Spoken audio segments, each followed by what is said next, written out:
Fui abandonada 5 días después de nacer. Pero por alguna razón, mi madre biológica me dejó en la puerta de una organización criminal local en Ciudad Ravenwood para sobrevivir. Incluso envuelta en mis pañales, instintivamente grité, «¡Papá!», cuando un grupo de criminales curtidos me miró con el ceño fruncido. Los hombres rudos fruncieron el ceño al instante.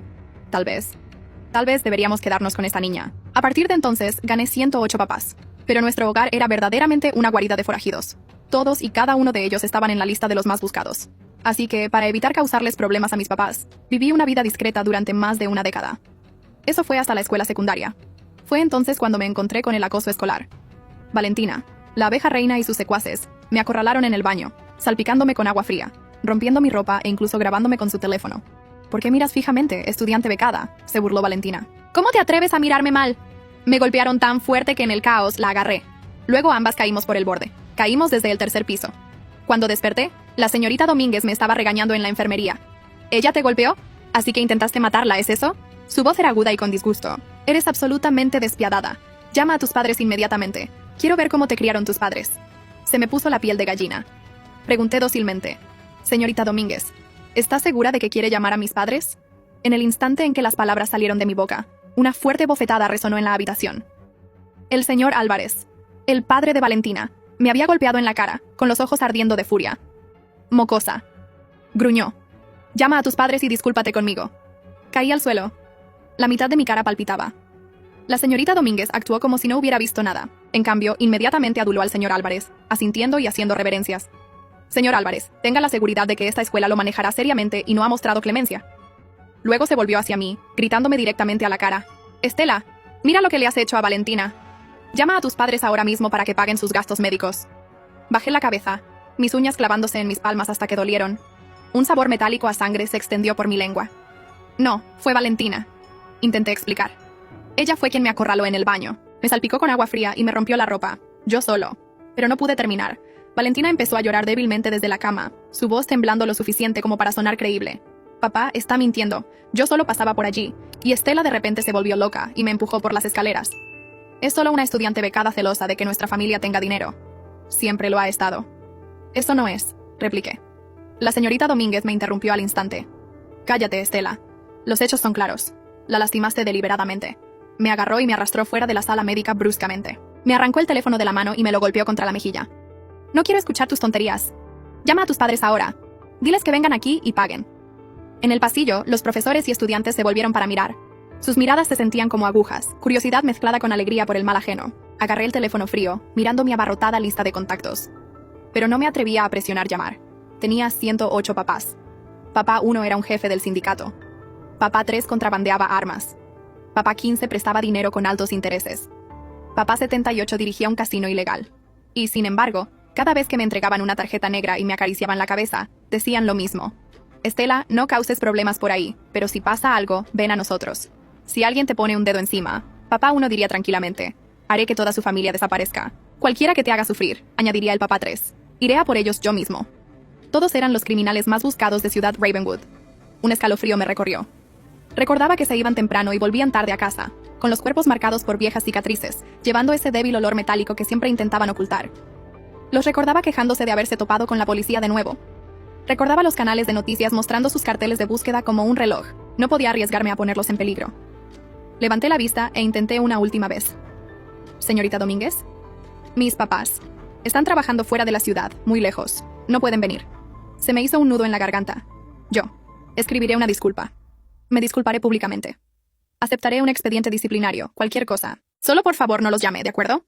La señorita Domínguez se burló. «Trabajando fuera de la ciudad. Con razón saliste tan desvergonzada». Se cruzó de brazos. «Los exámenes médicos de Valentina. Su compensación por angustia emocional. Eso es mucho dinero. ¿Puede una niña como tú pagar por eso? Llámalos. No me hagas perder el tiempo». Casi dije que podía pagarlo yo misma. Mis papás me habían dado tarjetas negras que nunca había usado. Pero el señor Álvarez dio un paso adelante y puso una tarjeta bancaria en la mano de la señorita Domínguez. «Señorita Domínguez, aquí tiene 50,000. Una donación a la escuela», dijo suavemente. Dijo, «Mi exigencia es que traiga a sus padres aquí para que nos compensen y admitan su culpa. De lo contrario, llamaré a la policía y la acusaré de agresión agravada. Una vez que tenga antecedentes penales, puede olvidarse de la universidad». En el momento en que la señorita Domínguez vio la tarjeta, sus ojos se iluminaron. Se volvió hacia mí, de repente recta y severa. «Estela, ¿escuchaste eso? Esta es tu última oportunidad. O llamas a tus padres de clase trabajadora ahora para que paguen y se disculpen, o tendrás antecedentes penales y te olvidarás de la universidad por el resto de tu vida. ¿Antecedentes penales? Esas dos palabras perforaron mi mente como agujas. No podía tener antecedentes penales. Todavía quería ir a la universidad para ganar dinero y mantener a mis papás cuando fueran mayores. Miré la tarjeta bancaria, luego la expresión engreída y fea de la señorita Domínguez. Las lágrimas nublaron mi visión. Mis dedos temblorosos iluminaron la pantalla. Señorita Domínguez, por favor no llame a la policía, susurré. Llamaré a mis padres. Mi mano temblaba mientras tocaba a papá, uno en la parte superior de mis contactos. Aunque era un jefe del sindicato, seguía siendo el más normal entre ellos. Esperaba desesperadamente que pudiera fingir ser ordinario y sacarme de esto. Pip. Pip. La llamada se conectó de inmediato. La voz cálida y sonriente del papá 1 llenó el auricular. Estela, papá 1, dije, apretando los labios. La maestra quiere que vengas a la escuela. ¿A tu escuela? Al instante sonó emocionado. Oh, mi hija va a ganar otro premio. Esta es la primera vez que me pides que vaya a recoger un certificado. Espérame. Voy para allá ahora. No. Una punzada golpeó mi pecho. Estaba a punto de detenerlo, pero luego un sonido agudo estalló a través de la línea, seguido por el grito de un hombre y una serie de golpes pesados y sordos. Me congelé. Luego, débilmente, escuché una voz baja, tranquila, casi aburrida. Límpienlo. Los recuerdos de la infancia volvieron de golpe. Papá 1. Llegando a casa con manchas que siempre llamaba salsa de tomate. La forma en que sonreía con demasiada facilidad, como si nada pudiera alterarlo. Su respiración era un poco irregular, pero cuando volvió a hablar, su voz se volvió caballerosa, casi tierna. ¿Qué pasa, cariño? Mi corazón latía con fuerza. Todas las palabras que quería decir se convirtieron en hielo en mi garganta. Nada. Me esforcé por decir. Está bien. Puedo recoger el premio yo misma. ¿Estás ocupado? Voy a colgar. Oye. Protestó. Ni siquiera me lo dijiste. ¿Por qué estás colgando? Antes de que pudiera responder, la señorita Domínguez se abalanzó sobre mi teléfono. Instintivamente lo esquivé, y la llamada terminó al segundo siguiente. Bofetada. Otra dura bofetada aterrizó en mi cara. La expresión de la señorita Domínguez se retorció de rabia. ¿Has causado tanto problema y todavía intentas ocultárselo a tus padres? El señor Álvarez golpeó su mano contra la pared y me señaló con el dedo en la nariz. No creas que puedes huir de esto escondiéndote detrás de los adultos. Rugió. En esta parte de Ciudad Ravenwood, yo soy el pez gordo local. Tengo conexiones en el departamento de policía. Si te atreves a lastimar a mi hija, haré que toda tu familia de don nadies de la clase trabajadora desaparezca en un minuto. Valentina se acercó cojeando, con una sonrisa que destilaba burla. Eres tan patética que ni siquiera te atreves a llamar a tus padres. Apuesto a que tu familia apenas puede poner comida en la mesa. Entonces, ¿de dónde sacaste el valor para empujarme? Ridículo. Bajé la cabeza. Mi voz era tan débil como un mosquito. Mis papás de verdad no pueden venir. Tragué saliva. Lo siento, Valentina. Fue mi culpa. No debería haberte empujado. Puedo hacer una reverencia y disculparme frente a toda la escuela. Puedo ser tu chica de los recados durante un año. O puedes devolverme el golpe. Solo por favor no llames a la policía, ¿de acuerdo? No quiero que me expulsen. Valentina se burló, pero el señor Álvarez rugió y extendió la mano hacia mi teléfono. Estás intentando negociar ahora. Dame el número de tus padres. Hablaré con ellos yo mismo. La señorita Domínguez intervino de inmediato. Estela, dale tu teléfono al señor Álvarez. No te resistas. Necesitas mostrar una actitud de querer resolver el problema. Se abalanzó para arrebatármelo. Me aferré a mi teléfono y retrocedí una y otra vez hasta que mi talón se enganchó en el borde de una baldosa. Tropecé y caí de rodillas. Suelo frío. Dolor agudo. Lágrimas calientes derramándose por mi cara. Aún así, hice una reverencia. Por favor no involucren a mis papás. Le rogué a Valentina. Por favor, haré todo lo que dije. Puedes devolverme el golpe.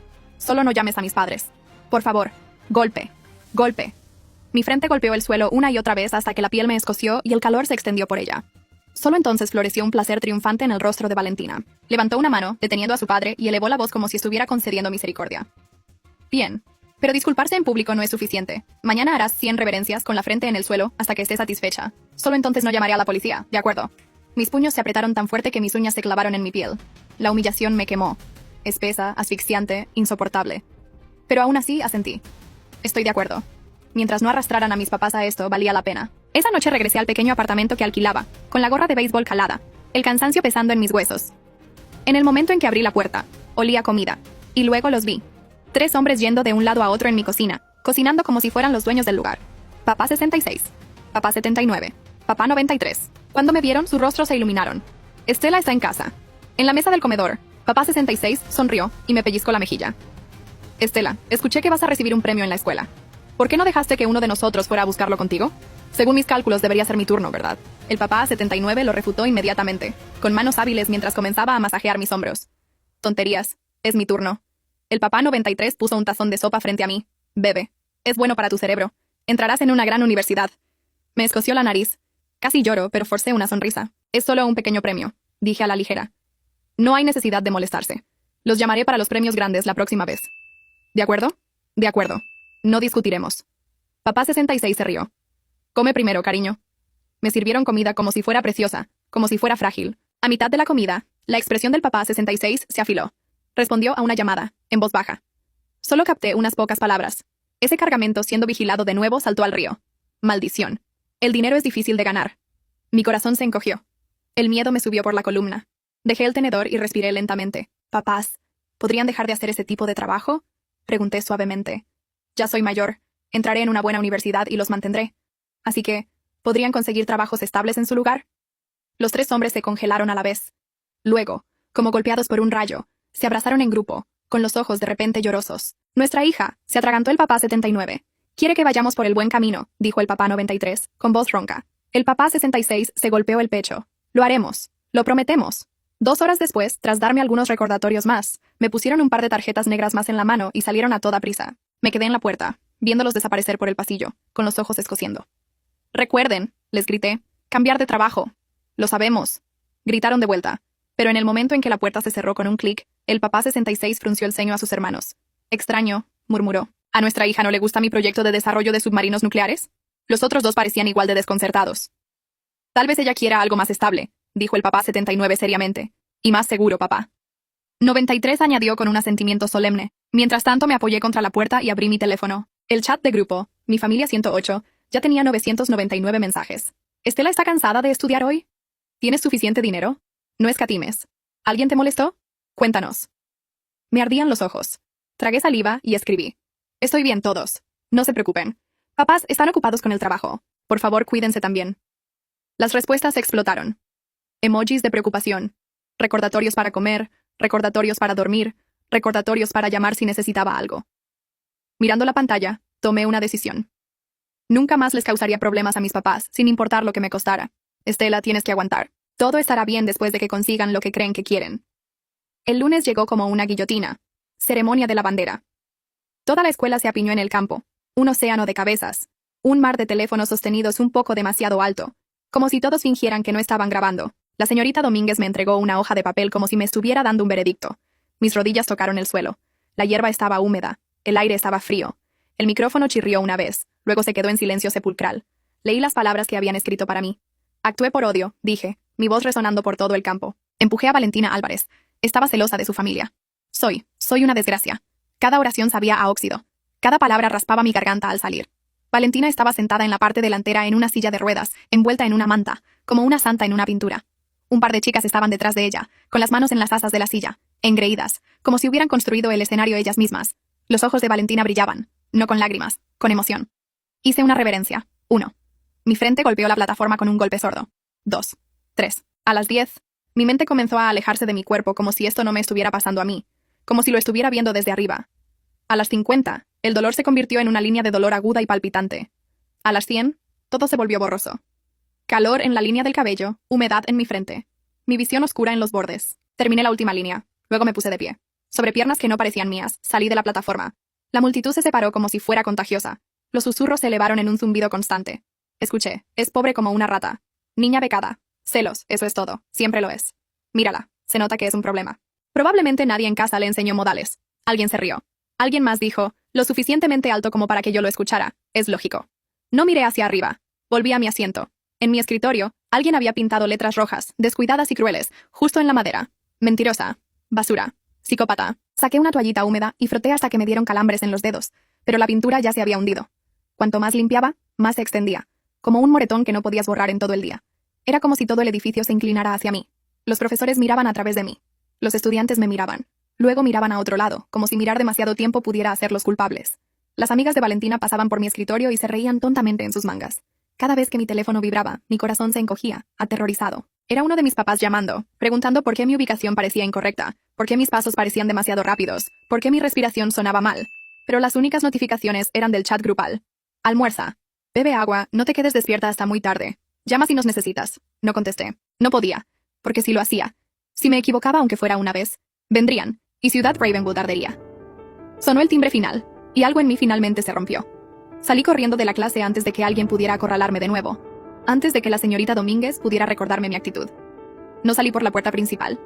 Di la vuelta por la parte trasera de la escuela, por un estrecho camino de servicio, y hacia un callejón que olía a cemento mojado y cartón viejo. Solo quería llegar a casa, cerrar mi puerta con llave, fingir que el mundo no estaba hecho de ojos y risas. Pero 3 sombras se despegaron de la pared en la boca del callejón, y Valentina rodó hacia adelante en su silla de ruedas, bloqueando la salida como si fuera la dueña de la calle. 2 de sus amigas estaban detrás de ella, y un chico de mi grado, uno de sus leales y pequeños satélites, se apoyaba contra el ladrillo, sonriendo como si hubiera estado esperando todo el día. Valentina ladeó la cabeza. Luego se levantó. Simplemente se levantó. Suavemente, fácilmente, sin cojera, sin dolor. Estiró las piernas como si se hubiera aburrido de estar sentada. Mi estómago cayó tan fuerte que sentí que volvía a caer. Dio un paso hacia mí y otro, con los tacones haciendo clic. Vaya, dulce como el almíbar. ¿No dijiste que serías mi chica de los recados durante un año?, preguntó. Pero mírate, la escuela terminó y ya estás corriendo. Retrocedí, instintivamente. Mi talón golpeó un charco. El barro salpicó mi calcetín. La sonrisa de Valentina se ensanchó.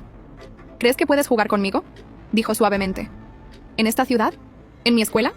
Una de sus amigas levantó una pequeña cámara de video, del tipo que la gente usa para videos estéticos ahora. Filtros retro y nostalgia falsa. La lente se abrió con un clic. Apuntaba directamente a mi cara. Valentina caminó más cerca hasta que pude oler su perfume. Levantó la barbilla como si me estuviera haciendo una entrevista de trabajo. Discúlpate de nuevo, dijo. Aquí, para la cámara. Mi garganta se apretó. Ya lo dije, cortó Valentina, con voz aguda. Ahora di las palabras que te diga que digas. Miré la lente. Si esto terminaba en internet, toda la escuela lo vería. Si mis papás lo vieran. No podía dejar que lo vieran. La voz de Valentina bajó a un murmullo. Y no lo olvides, dijo, casi juguetona. Siempre puedo llamar a la policía. Y luego tal vez querrán conocer a esos papás tan ocupados tuyos. Mi sangre se convirtió en hielo. Ella lo sabía, o sospechaba lo suficiente como para disfrutar diciéndolo. No me atreví a probar cuánto sabía realmente. No me atrevía a apostar las vidas de mis papás por una suposición. Valentina se reclinó y agitó la mano como una directora. Dilo, repitió. Di que eres basura. Di que tienes suerte. Te estoy enseñando cómo comportarte. Mi boca se abrió. No salió nada. La sonrisa de Valentina se volvió salvaje.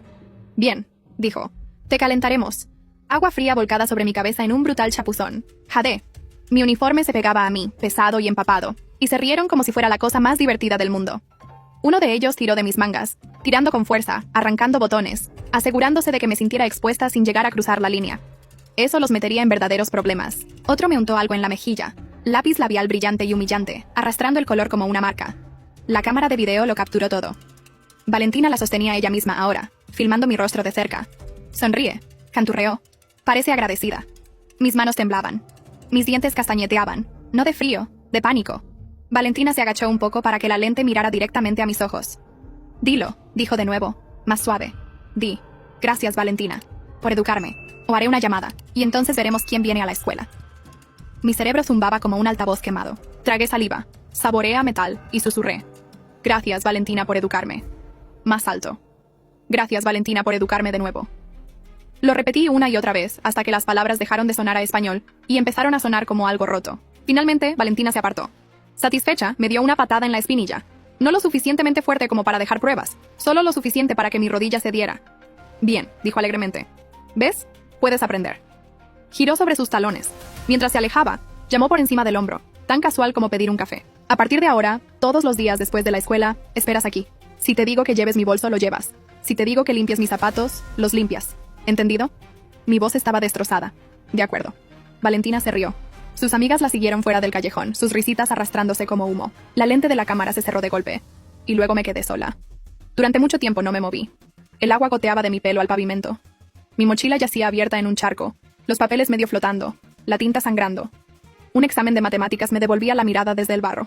Una puntuación perfecta. Un 100 rojo brillante marcado con un círculo en la parte superior. Parecía ridículo tirado ahí de esa manera, como prueba de algo que no importaba. Parpadeé fuerte, forzando el ardor detrás de mis ojos hacia abajo. Luego me agaché y comencé a recogerlo todo. Una hoja de ejercicios a la vez, una página empapada a la vez. Como si al meter mi vida de nuevo en mi bolso, tal vez también pudiera meter mi dignidad de nuevo en mi cuerpo. Alcancé mi libro de texto y me congelé. Había huellas en él, huellas de zapatos sucios marcadas en la cubierta como si alguien lo hubiera pisoteado a propósito. Mis dedos temblaron. Me tragué el sollozo que intentaba salir de mi pecho. Y luego levanté la cabeza. En la boca del callejón, unas siluetas llenaron la luz. 4, 5, tal vez más. Hombres con chaquetas oscuras, hombros anchos, rostros tallados en piedra. Y al frente, el papá 1. Mi papá más grande. Aquel cuya voz siempre sonaba cálida incluso cuando el mundo a su alrededor no lo era. Estaba allí sin moverse, pero podía sentir su ira, como calor. Detrás de él había otros papás, unos que reconocí al instante, incluso sin escucharlos hablar. Papá 5, el que siempre usaba lentes y parecía un profesor universitario hasta que sonreía. Papá 3, que nunca levantaba la voz, pero hacía que las habitaciones se quedaran en silencio de todos modos. Dos más que no podía identificar por número, pero los conocía por la forma en que estaban parados. Protectores, silenciosos, listos. El aire del callejón se espesó como si el mundo entero contuviera la respiración. El papá 1 dio un paso adelante, luego otro. Se agachó frente a mí, lento, cuidadoso, como si se acercara a un animal herido. Su áspero pulgar rozó mi mejilla. Salió manchado. Agua, lápiz labial, calor seco de antes. Apretó la mandíbula. No me preguntó si estaba bien porque podía ver que no lo estaba. Hizo la única pregunta que importaba. ¿Quién hizo esto? Mi corazón golpeó contra mis costillas. Aparté la cara bruscamente para que no pudiera ver lo que había en mis ojos. Forcé una risa que sonaba como si no me perteneciera. Me caí, dije rápidamente. Es estúpido. Me resbalé. Estoy bien. El papá 1 no se movió. Su mirada se quedó en mí como un foco. Detrás de él, el papá 5 se agachó y recogió mi libro de matemáticas pisoteado. Miró fijamente las huellas sucias. Luego levantó la vista y las venas de su cuello resaltaron.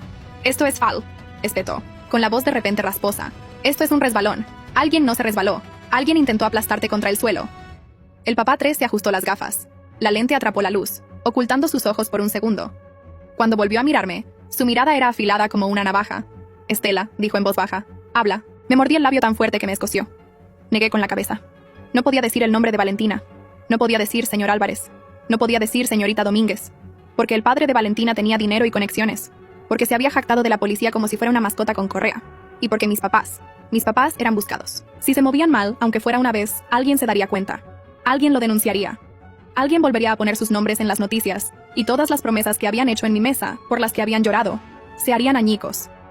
Así que negué con la cabeza de nuevo, obstinada y aterrorizada. Estoy bien, susurré. No es nada, por favor, solo váyanse.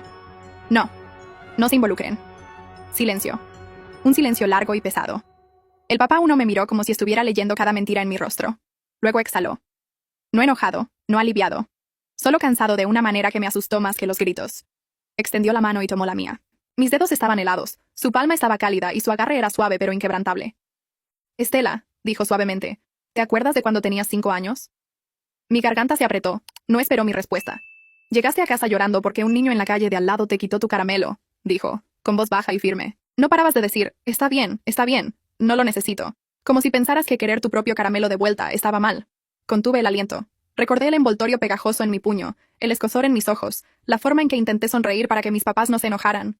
El pulgar del papá 1 acarició mis nudillos, lento. No nos lo dijiste al principio, continuó. Intentaste tragártelo. Intentaste ser dura, ser buena. Su voz se suavizó de forma casi dolorosa. Y luego el papá 72 encontró el envoltorio en tu bolsillo y te preguntó por qué estabas temblando.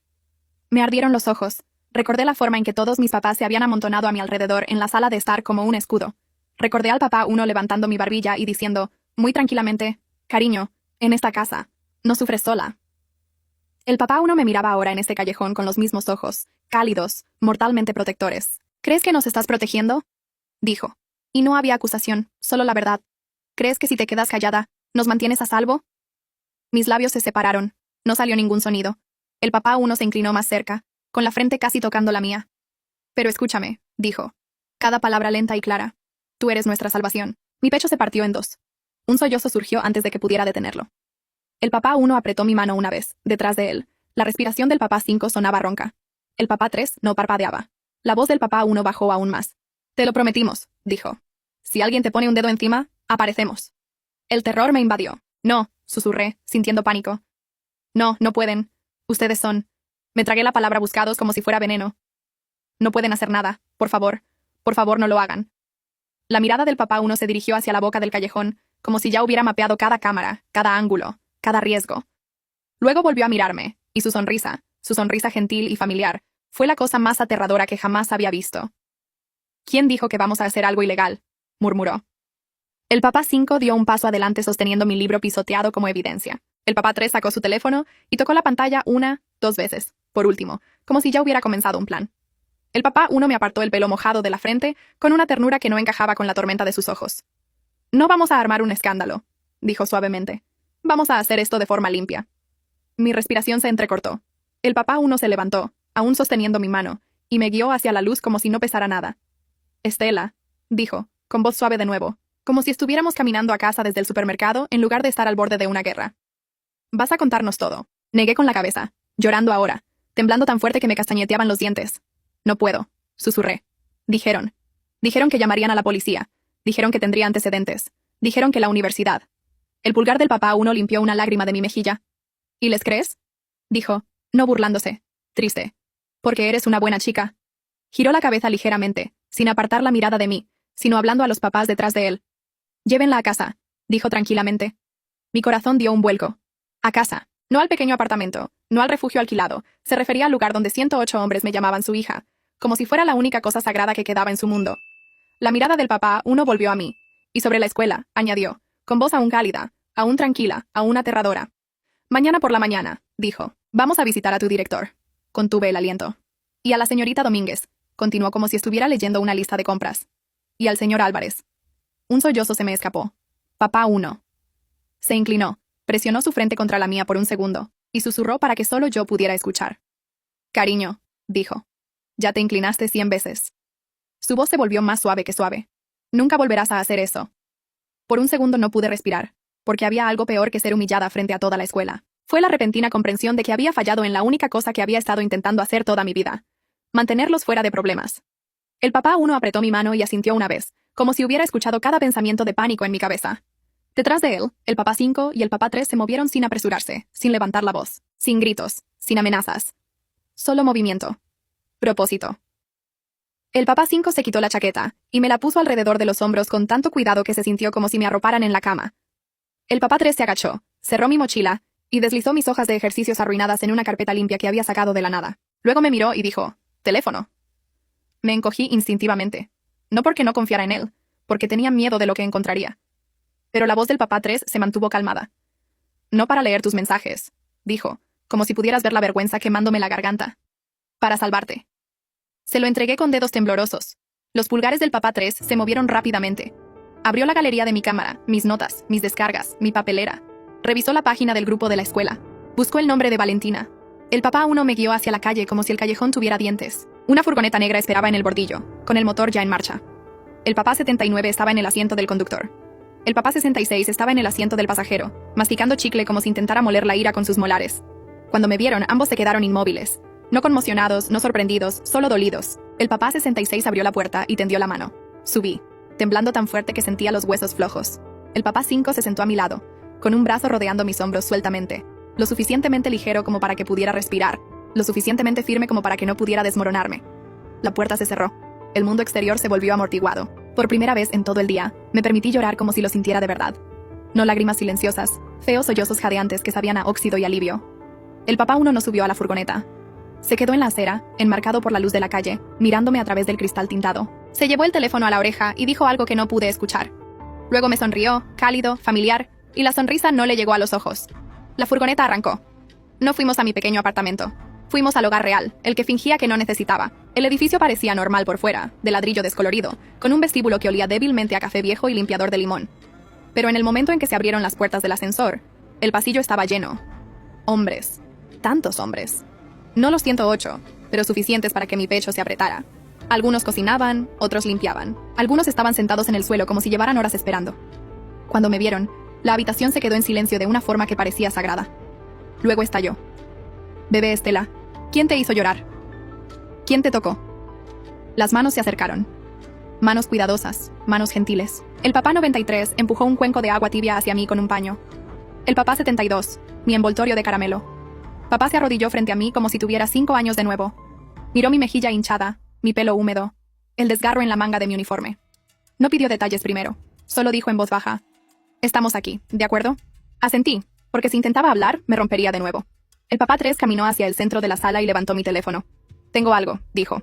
Todos se quedaron inmóviles. Tocó la pantalla una vez. Se reprodujo un video, no el mío, el de Valentina. La imagen temblaba, filmada demasiado cerca. Mi cara, pelo mojado, lápiz labial manchado en mi mejilla como una marca. La voz de Valentina, dulce y aguda. «Dilo, di que eres basura». Mi propia voz, pequeña y obediente. «Gracias, Valentina, por educarme». Una risa detrás de la lente. Otra vez. Mi estómago cayó por el suelo. Me abalancé hacia adelante, alcanzando el teléfono, desesperada por apagarlo. Pero el papá 5 atrapó mi muñeca suavemente. Mira, dijo. Silencio. Negué con la cabeza violentamente, derramando lágrimas de nuevo. No, por favor, no. Los ojos del papá 5 estaban rojos. No me soltó, solo dijo. No tienes que cargar con su vergüenza por ellas. El papá 3 pausó el video. Luego pasó a otro clip. Valentina levantándose de la silla de ruedas en el callejón, estirando las piernas como una actriz aburrida entre tomas. Su amiga riéndose tontamente. La lente de la cámara de video abriéndose con un clic. La voz de Valentina. Siempre puedo llamar a la policía.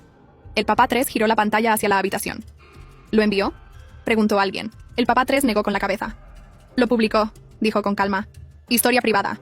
Mejores amigos. Lo olvidó. La sobrina de la presidenta del comité de becas de la escuela la sigue. La habitación se quedó tan silenciosa que podía escuchar el zumbido del refrigerador. Luego, desde algún lugar detrás de mí, una voz dijo muy suavemente: «Le hizo eso a nuestra hija». No era ira. Era peor. Era devoción afilándose hasta convertirse en algo peligroso. Me di la vuelta. El papá 1 había llegado sin que yo me diera cuenta. Estaba junto a la puerta como si siempre hubiera pertenecido allí, sin chaqueta, con las mangas remangadas, el pelo ligeramente despeinado, como si viniera de un largo día en una oficina perfectamente normal. Entró y dejó una carpeta en la mesa de café. ¿Una carpeta? Papeleo. Mi cerebro no podía procesarlo. El papá 1 miró alrededor de la habitación y cuando habló, cada voz se apagó al instante. «Todos respiren», dijo. Luego me miró a mí y se suavizó. «Estela», dijo con suavidad. «Te voy a hacer una pregunta». Mi garganta se cerró. Esperó. ¿Alguna vez la empujaste a propósito? Tragué saliva con dificultad. Mi voz salió rota. No. Mis rodillas cedieron y me agaché, abrazándome a mí misma, temblando. Ella me acorraló en el baño. Rompió mi ropa. Me echó agua. Me grabó. Y yo. Me atraganté, la vergüenza cortando mi respiración. La agarré porque entré en pánico. No lo hice. No fue mi intención. La mano del papá 1 ahuecó la parte posterior de mi cabeza, como si estuviera sosteniendo algo precioso. «No lo hiciste», dijo con firmeza. «No fue tu intención. Reaccionaste. Eso no es un crimen». Parpadeé mirándolo, atónita. Me habían dicho durante días, profesores, estudiantes, el padre de Valentina, que yo era un monstruo. El papá 1 lo dijo como si fuera una simple verdad.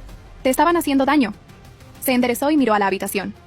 «Ahora», dijo, aún con calma, «hacemos esto limpio». Abrió la carpeta. Dentro había capturas de pantalla impresas, marcas de tiempo, nombres, y algo que hizo tartamudear a mi corazón. Un informe de incidente escolar, el que la señorita Domínguez me hizo firmar. El papá 1 lo tocó. Falsificó la declaración de Estela, dijo de manera uniforme. Las notas de la enfermera no coinciden. La cámara junto a las escaleras no coincide. Y la lesión de Valentina no coincide con su propia asistencia a fisioterapia. Alguien exhaló un sonido bajo y de incredulidad. El papá 1 continuó como si estuviera leyendo una lista de compras. La donación del señor Álvarez. Sacó el comprobante bancario impreso. Pasó por la cuenta discrecional de la escuela, no por la fundación legal. Eso es un soborno. Sacó otra página. Un mensaje de texto de la señorita Domínguez al señor Álvarez. El papá 1 dijo, con voz aún cálida, aún terriblemente educada, donde ella dice: «No se preocupe, me aseguraré de que haga una reverencia». Mi estómago se revolvió. El papá 1 me miró de nuevo, con ojos suaves. «Cariño», dijo, «sé que le tenías terror a la policía». Me encogí. Asintió una vez, así que los llamé. La habitación se congeló. Dejé de respirar. El papá 1 levantó una mano antes de que el pánico pudiera tragarme. «No a los que el señor Álvarez cree que posee», dijo suavemente. «Un amigo que no me debe nada, una abogada que no me debe nada, y un investigador estatal que no le debe nada a nadie». El papá 5 añadió en voz baja. «Y a la junta escolar». Los miré, con la mente en blanco. El papá 3 habló sin emoción. «Presentamos una queja formal con pruebas». El papá 72 se agachó a mi lado de nuevo. Sostenía un pañuelo de papel como si yo tuviera 5 años otra vez. «Hiciste la parte valiente», susurró. «Sobreviviste». Mis labios temblaron. «Pero ustedes son», no podía decirlo. La palabra buscado seguía sintiéndose como una maldición. «Papá», respondí de todos modos, como si lo hubiera escuchado. «No tenemos que mostrar nuestras caras para protegerte», dijo suavemente. «Solo tenemos que decir la verdad. Más alto que su dinero». Se agachó y tomó mis manos en las suyas. «Mañana por la mañana», dijo. «Vas a la escuela». Mi corazón se detuvo. «No, papá 1, no puedo». Apretó una vez. «Vas a ir», repitió suavemente, «porque ya no estás huyendo». Mis ojos se desbordaron.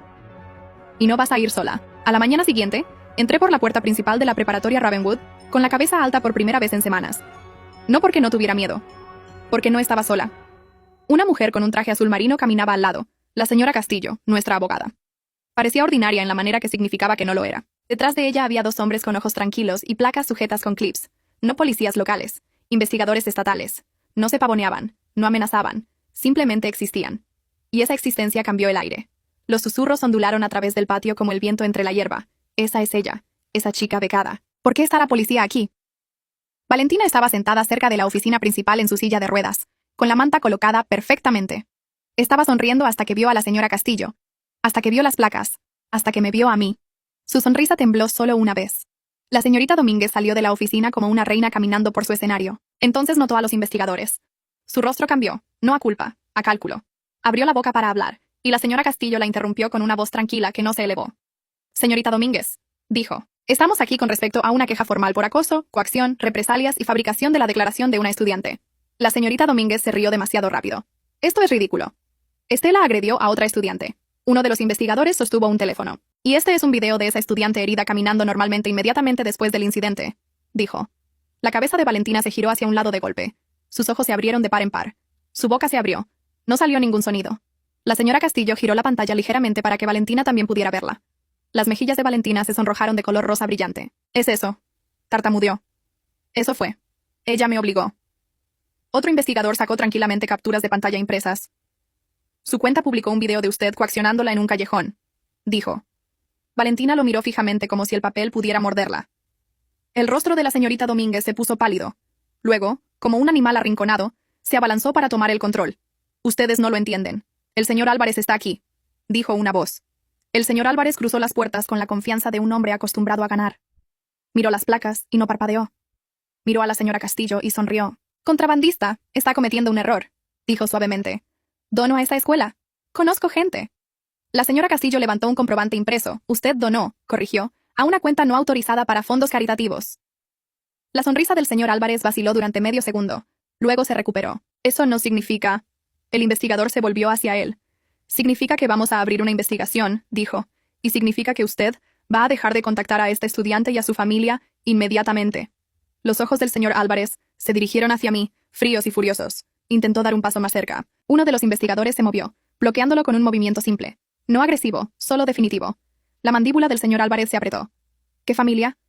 Se burló de mí lo suficientemente alto como para que todos en el vestíbulo lo escucharan. ¿Quién te va a defender? Ni siquiera tienes. Disculpe, dijo la señora Castillo, interrumpiendo con voz afilada como cristal. Le entregó un documento.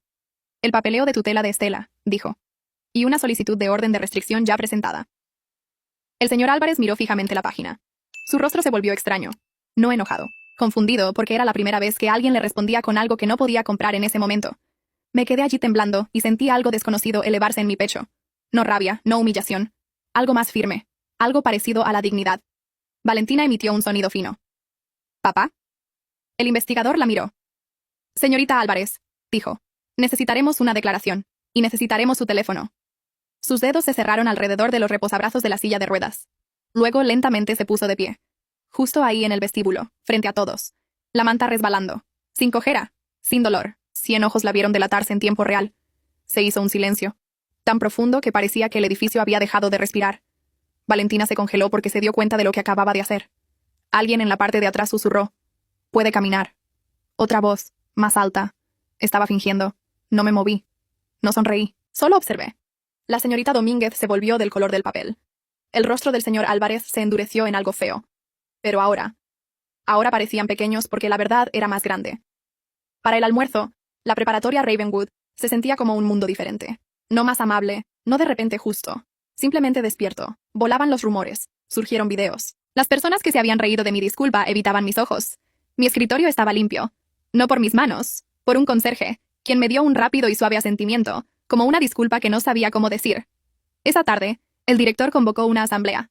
Sin micrófonos chirriantes, sin confesiones forzadas, solo una declaración. Estamos investigando faltas graves, dijo rígidamente, y garantizaremos la seguridad de los estudiantes. Mi estómago se retorció, esperando la parte donde me culparían de nuevo. Pero no llegó. En cambio, la voz tranquila de la señora Castillo llenó el auditorio. No contó toda mi historia. No convirtió mi dolor en entretenimiento. Dijo lo justo. La coacción no es disciplina, dijo. La humillación no es educación. Y la ley no pertenece a quien pague más. Cuando salí del campus ese día, el callejón estaba vacío. Sin cámara de video, sin perfume, sin risas. No me sentí victoriosa. Me sentí cansada, como si alguien finalmente hubiera dejado de presionar mi cara contra el suelo y mi cuerpo no supiera qué hacer con el aire. En casa, el apartamento estaba lleno de nuevo. No solo 3 papás. Más. Intentaban actuar normal. Ofrecieron bocadillos, sopa, una manta, una mochila nueva que se veía exactamente como la mía, hasta el pequeño llavero. Alguien incluso había reemplazado mi libro de mapas pisoteado con una copia nueva, la portada crujiente y limpia. Me senté en el sofá y lo miré fijamente, y de repente se me quebró la voz. «Lo siento», susurré. La habitación se quedó en silencio. El papá uno levantó la vista desde el otro extremo de la mesa. «¿Por qué?», preguntó suavemente. «Por hacer que vinieran», dije, las lágrimas derramándose de nuevo. «Por arriesgarlo todo. Me esforcé tanto. Intenté mantenerlos a salvo». El papá uno se levantó y se acercó. Se sentó a mi lado como si tuviera todo el tiempo del mundo. Luego hizo algo que me destrozó más de lo que la ira jamás podría. Apoyó la cabeza ligeramente contra la mía. «Hemos pasado toda nuestra vida haciendo cosas que hacían que el mundo fuera inseguro», dijo en voz baja. Contuve el aliento. «Y luego apareciste tú», continuó, con la voz espesándose. «Y nos hiciste querer ser mejores hombres». A nuestro alrededor escuché movimientos silenciosos, hombres tragando saliva, hombres cambiando de posición, hombres fingiendo que no escuchaban mientras escuchaban cada palabra. La mano del papá uno cubrió la mía. «¿Y crees que protegernos significa dejar que te destruyan?», murmuró. Sollocé, negando con la cabeza. Se apartó lo justo para mirarme a los ojos. «Estela», dijo, «no eres el precio que pagamos por nuestros pecados». Su pulgar rozó mis nudillos. «Eres la razón por la que intentamos dejar de pecar». La habitación se mantuvo en silencio. Luego el papá 72 se aclaró la garganta ásperamente. «Nosotros, dijo con voz temblorosa. «Hablamos». Mi corazón tartamudeó. El papá 93 asintió solemnemente. «Sobre trabajos», dijo. «Unos de verdad». El papá 66 levantó una mano como si estuviera en clase. «Mi proyecto de submarinos es técnicamente legal». Intentó eso, luego se detuvo. Cuando todos lo miraron, tosió. «De acuerdo, bien, seremos normales». Una risa inestable se me escapó a través de las lágrimas, y el sonido de esa risa, pequeña e incrédula, hizo que la habitación exhalara, como si todos hubiéramos estado aguantando la respiración durante años. El papá uno apretó mi mano. «No somos santos», dijo simplemente, «pero podemos ser tu familia». Asentí, llorando más fuerte. «De acuerdo», susurré. Llegó la primavera. La investigación no borró todo. No hizo a la gente más amable de la noche a la mañana, pero trazó líneas. La señorita Domínguez fue suspendida en espera de una investigación. El señor Álvarez dejó de aparecer en la escuela como si fuera el dueño del lugar. Las amigas de Valentina se dispersaron como si nunca la hubieran conocido. Y el video, mi voz diciendo gracias una y otra vez, nunca se publicó públicamente. Porque el investigador tenía el teléfono de Valentina. Porque la verdad llegó más rápido que su crueldad. Una tarde llegó una carta por correo. Renovación de la beca universitaria. Beca completa.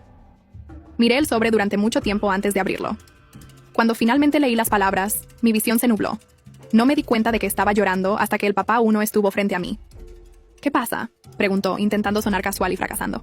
Y levanté la carta con manos temblorosas. La leyó una vez, luego otra. Luego aspiró hondo como si doliera. Se giró y gritó hacia el apartamento. Entró. El lugar explotó. Hombres que se habían enfrentado a balas sin pestañear, de repente perdían la cabeza por un trozo de papel. Alguien me levantó del suelo. Alguien me hizo girar como si fuera una niña. Otra vez. Alguien gritó. «¿Quién está cortando cebollas?». El papá uno no gritó. Simplemente se quedó allí, mirándome como si fuera un amanecer. Luego me atrajo en un fuerte abrazo y me susurró al oído. «Lo hiciste, cariño». Me aferré a él y le susurré de vuelta, con voz temblorosa. «Lo hicimos, porque esa era la verdad». Intenté sobrevivir sola. Pero la familia, la verdadera familia, no era algo que protegías sufriendo en silencio. Era algo que te sostenía cuando no podías mantenerte en pie. Esa noche, mi chat de grupo Mi Familia 108 llegó a 999 de nuevo. Pero esta vez no solo escribí, «Estoy bien». Envié una foto, la carta de aceptación, mis manos sosteniéndola, mi cara aún hinchada de llorar. En segundos, los mensajes inundaron. «Esa es mi hija. Le vamos a comprar un traje para la graduación». ¿Quién la lleva al campus? ¿Necesita una computadora portátil nueva? ¿Necesita bocadillos? ¿Necesita pimienta? No, normal. Necesita normalidad. Me reí hasta que me dolió el estómago, y cuando el apartamento finalmente quedó en silencio, me acosté en la cama mirando al techo. Por primera vez en mucho tiempo, el silencio no se sintió como peligro. Se sintió como paz. Fuera de mi puerta, podía escuchar a mis papás murmurando entre sí. Voces bajas, pasos cuidadosos, el tintineo de una tetera puesta en la estufa. Sonidos ordinarios, del tipo que siempre había querido. Cerré los ojos. Mañana volvería a la escuela. La gente todavía susurraría. Algunos todavía mirarían hacia otro lado. Pero caminaría por esos pasillos con la cabeza en alto. Porque no era basura, no estaba sola. Y si alguien intentara alguna vez pisotearme de nuevo, no haría una reverencia. Ni una sola vez. Nunca.